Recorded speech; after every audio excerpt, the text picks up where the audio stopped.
Dinner politics ರಾಜ್ಯದಲ್ಲಿ ಮತ್ತೆ ಶುರುವಾಯ್ತಾ? ಲಿಂಗಾಯತ ಶಾಸಕರು ಸಚಿವರು ಡಿನ್ನರ್ ಮೀಟಿಂಗ್ ಅನ್ನ ಮತ್ತೆ ನಡೆಸಿದ್ರ? ಬೆಂಗಳೂರಿನಲ್ಲಿ ಸಚಿವ ಎಂ.ಬಿ. ಪಾಟೀಲ್ ಪ್ರತಿಕ್ರಿಯೆ ಕೊಟ್ಟಿದ್ದಾರೆ. ಇದಕ್ಕೆ ಸಂಬಂಧಪಟ್ಟಂತೆ ನಾವು ಸಭೆ ಮಾಡಿದ್ವಿ. ಅಶೋಕ್ ಪಟ್ಟಣ ಊಟಕ್ಕೆ ಅಂತ ಕರೆದಿದ್ರು. ಬಿ.ಆರ್. ಪಾಟೀಲ್ ಕೂಡ ಫೋರ್ಸ್ ಮಾಡ್ತಾ ಇದ್ರು. ಎಲ್ಲರೂ ಹೋಗಿ ಒಂದು ಒಳ್ಳೆ ವೆಜ್ ಊಟವನ್ನ ಮಾಡ್ಕೊ ಬಂದ್ವಿ.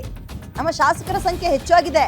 ನಾವು ಹೇಳಿದ್ದಿಷ್ಟೇ, ರಾಹುಲ್, ಸೋನಿಯಾ, ಖರ್ಗೆ ಕಾಂಗ್ರೆಸ್ ಬಲಪಡಿಸ್ಬೇಕು, ಅಂದರೆ ಅವರ ಕೈ ಬಲಪಡಿಸ್ಬೇಕು, ಕಾಂಗ್ರೆಸ್ನ ಬಲಪಡಿಸ್ಬೇಕು, ಹೈಕಮಾಂಡ್ನ ಸ್ಟ್ರಾಂಗ್ ಮಾಡಬೇಕು ಅನ್ನೋ ರೀತಿಯಲ್ಲಿ.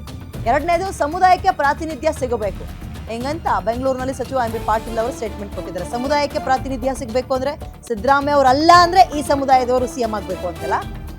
ಓಕೆ, ಈಗ ಈ ಡಿನ್ನರ್ ಮೀಟಿಂಗ್ ಎಲ್ಲ ಮಾಡ್ತಾರೆ ಅಂದರೆ ಅಲ್ಲಿ ರಾಜಕೀಯದ ಚರ್ಚೆಗಳೇ ಆಗುತ್ತೆ. ಸುಮ್ಮನೆ ಹೋಗಿ ಅವ್ರ ಮನೇಲಿ ಚಪಾತಿ ತಿನ್ನೋದು, ಇವ್ರ ಮನೇಲಿ ರೊಟ್ಟಿ ತಿನ್ನೋದು, ಮತ್ತೊಬ್ಬರ ಮನೇಲಿ ಕೋಳಿ ಸಾರು ತಿನ್ಕೊಂಬರಕ್ಕೆ ಹೋಗಲ್ಲ ಇವ್ರುಗಳು. ಏನೋ ಒಂದು ಚರ್ಚೆ ಇರುತ್ತೆ. ಸೊ ಅದ್ರ ಬಗ್ಗೆ ಚರ್ಚೆ ಆಗಿದೆ. ನೋಡಿ, ಕನಕೋತ್ಸವ ಅಂತ ಡಿ.ಕೆ. ಶಿವಕುಮಾರ್ ಅವರು ತಮ್ಮ ಪರವಾದ ಬೆಂಬಲಿಗರನ್ನ MLA ಕರೆಸಿದ್ರು. ಈಗ ಹಿಂಗೆ ಡಿನ್ನರ್ ಮೀಟಿಂಗ್ ಮಾಡೋದ್ರ ಮುಖಾಂತರ ನಾವು ಸುಮ್ಮನಿರಲ್ಲ ಅನ್ನೋ ರೀತಿಯಲ್ಲಿ ಇವರು ಕೂಡ ಮುಖ್ಯಮಂತ್ರಿಗಳು ಎಲ್ಲರನ್ನೂ ಸರಿಸಮಾನವಾಗಿ ಕಾಣ್ತಾರೆ. ಇವತ್ತೊಂದು ಅದ್ರಾಗ ಏನು ಎರಡು ಮಾತಿಲ್ಲ.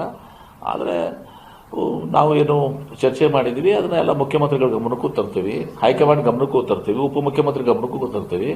ಇದ್ರಾಗ ಯಾವುದೇ ಪರ್ಸನಲ್ ಅಜೆಂಡಾ ಇಲ್ಲ, ಯಾರನ್ನೇ ದ್ವೇಷ ಮಾಡುವಂಥದ್ದಲ್ಲ. ಆಮೇಲೆ ಯಾವ ಇದರಲ್ಲಿ ಕೂಡ ನಾವು ಅದನ್ನ ಮಾಡುವಂಥ ಕೆಲಸ ಆಗಿಲ್ಲ.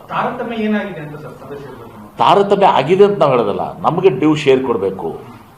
ನಾವು ತಾರತಮ್ಯ ಆಗಿದೆ ಅಂತ ಹೇಳಿನ ಯಾರೆಲ್ಲರಿಗೆ ಏನು ಕೊಡ್ತೀವಿ ಅವ್ರು ಕೊಡಿ, ಹಕ್ಕು ನಮಗೆ ಸಂತೋಷ ಇದೆ. ಎಲ್ಲ ಸಮುದಾಯಕ್ಕೆ ಸಮಾನಾಂತರವಾಗಿ ಒತ್ತಡಿಸಬೇಕು. ಅವರವರ ಜನಸಂಖ್ಯೆ ಆಧಾರಿತವಾಗಿ ಅವರವರ ಸ್ಟ್ರೆಂತ್ ವೈಸ್ ನೀವು ಅವ್ರಿಗೆ ಪ್ರಾತಿನಿಧ್ಯ ಕೊಡಿ ಅಷ್ಟೇ. ನಾವು ಬೇರೆಯವ್ರು ಕಿತ್ಕೊಂಡು ತಿನ್ನಕ್ಕೆ ಹೋಗೋದಿಲ್ಲ. ಆದ್ರೆ ನಮಗೆ ಸಿಗುವಂಥದ್ದಕ್ಕೆ ಕೊರತೆ ಆಗಬಾರ್ದು. ಚರ್ಚೆ ಆಗಿಲ್ಲ.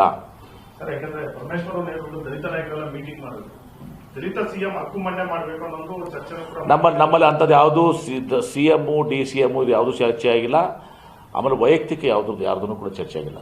ಇದ್ರಾಗ ಯಾರೋ ಯಾವುದೋ ಒಂದು ಮಾಧ್ಯಮದ ನೋಡಿ ಎಂ.ಬಿ. ಪಾಟೀಲ್ರು ಇದು ಅಂತೇಳಿ ನೇತೃತ್ವ ಪಾಪ ಅಶೋಕ್ ಕರೆದಿದ್ದು ಮೀಟಿಂಗ್ ಕರೆದಿದ್ದು PM ಅಶೋಕ್ ಅವ್ರು ಕರೆದಿದ್ದಾರೆ, ಅಶೋಕ್ ಪಟ್ಟಣ ಅವ್ರು ಕರೆದಿದ್ದಾರೆ. ಅಶೋಕ್ ಪಟ್ಟಣ ಯಾರ್ದು ನೇತೃತ್ವ ಇರಲಿಲ್ಲ. ಇದು ಎಲ್ಲರದ್ದು ಸಾಮೂಹಿಕ